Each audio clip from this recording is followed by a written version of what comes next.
Hi, Paul Slackus, Good News Broadcast. I'm speaking to Eli Brown. Hi, how are you? I'm well, thank you so much. Great Days is a masterful novel that deserves to be a classic. Okay, congratulations. Winner of the Fabri Prize, and Eli is the author of this book.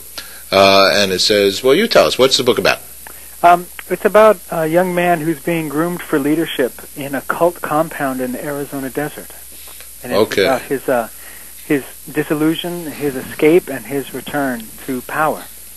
Did you say to power? To power, yeah. Through the course of the book, the loss of his faith results in him going from a position of submission to a position of power in the very organization that was preying on it. Is this a good news story or questionable news? We only do good news, positive news. Any cult is power is. Cults are bad news, but this the good news about this novel is about the transformation of a psychology. It's about an escape, so I think that's good news. Okay, all right. I know everybody has their perspective, and first of all, it's good news that you've created a novel. Congratulations, that's good news. You won a prize with it, and so he, in essence, was in a cult. He somehow turned the tide of his involvement there to become the leader of the cult. Eventually, he was being groomed for. To take over anyway, but he witnesses some abuses in the cult and starts to change his mind about the organization. When he returns and comes to power, he starts to change things in the cult to try to redeem it. Okay, let's talk. What kind of cult? You wrote this, so what kind of cult was it? Well, first of all, the novel's fiction, so. It's an eclectic cult. They take a little bit of this, a little bit of that, and use it as they want to. The founder of the cult, they call him Papa, and he has his intention to unify all religions around the world and bring about a return to Eden, which they call the Great Days. Okay. For my parents who never stopped giving, says Eli, right? Yeah, that's right. Okay, so there's good news there. What is it about your parents? My parents have been a constant influence and support for me. It's my contention that we, all of us, at one time or another, are in bad shape, and we could each be recruited by a cult or a predatory organization. But those of us who are lucky enough to have family or friends around us are much more likely to stay on the right path. And when I was in the dumps in my life, my parents were there. Okay, that's a beautiful thing. That's the best thing, actually. Yeah. And I agree with you entirely. I had good parents as well, and as a result, now I can interview you. That's right. And not from Charlie Manson's house. That's right. And so it's good. What do you think that they did that helped them realize the importance of being a good parent? What do you think that they did? First of all, they were together, right? You had two parents. I did have two parents. Luckily, I'm of all of my friends, I'm the only one whose parents stuck it together. What kept them together? Do you think? What kept them together? Things were rough. Often when I was young, I think good humor, a willingness to look at themselves and change, a willingness to admit mistakes. And to try to become a better person. I think that personal growth is impossible. Is inevitable. And in a marriage, you have to be willing to continue to grow and to let your partner grow. It's certainly not easy, but if that growth keeps happening, then there's a much better chance that people are gonna make it.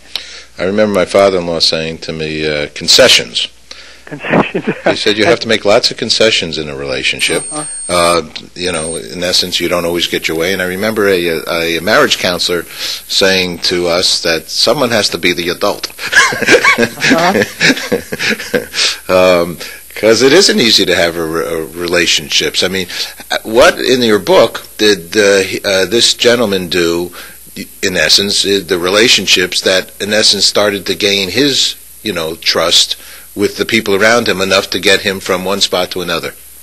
You know, again, looking at and admitting faults, moving from a position of I'm always right all the time to I'm only human and you're only human, and what we put together is going to be necessarily imperfect, but at least it's real. I think real honesty with what we're working with and what's possible, rather than some idealistic what I say is always right point of view. Okay, I agree with you. People can relate. So, in essence, since you wrote it, this is coming out of you, and you're sharing your thinking in the character of this person. Can you relate to this character?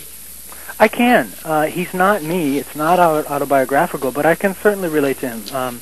He is having a hard time in the course of this book, but by the end of the book, he has begun to get his own agency back. He's got his own. Really, it's the book chronicles a birth, an act of freedom, and I can relate to his to his moments of despair, to his moments of revelation, to his striving for a worldview that makes sense. Certainly. Excellent. One last question: what's good news personally for you, Eli? Good news is that change is possible. Good news is that with a little bit of bravery, miraculous personal growth can happen. I just put a quote on today's website on Good News on our broadcast from here, I'll read it here, from Rollo May. I don't know if you know him. No. The author of Love and Will. He's a classic. Man's Search for Himself, actually. It's a great piece of work. It's a classic piece of work. Okay, you take psychology or sociology, and it's a must-read kind of thing. So it says here, he has one of the quotes. So the quote I put on today is that to venture causes anxiety, but not to venture is to lose oneself.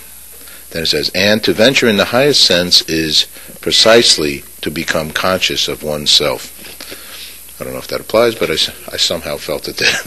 I think that's exactly what I was trying to say, only he did much more concisely. Rollo didn't say this, and I really recommend you to read Rollo May, this classic book, A Man's Search for Himself. But actually, a famous other one, Kierkegaard. Oh, Kierkegaard, yeah. That's his quote. Okay, yeah, it sounds a little more austere, yeah. Yeah, they get deep. Okay, Eli, thanks for sharing your good news with us. Best of luck with the book, The Great Days. Thanks so much. Take care. Bye-bye. Bye now.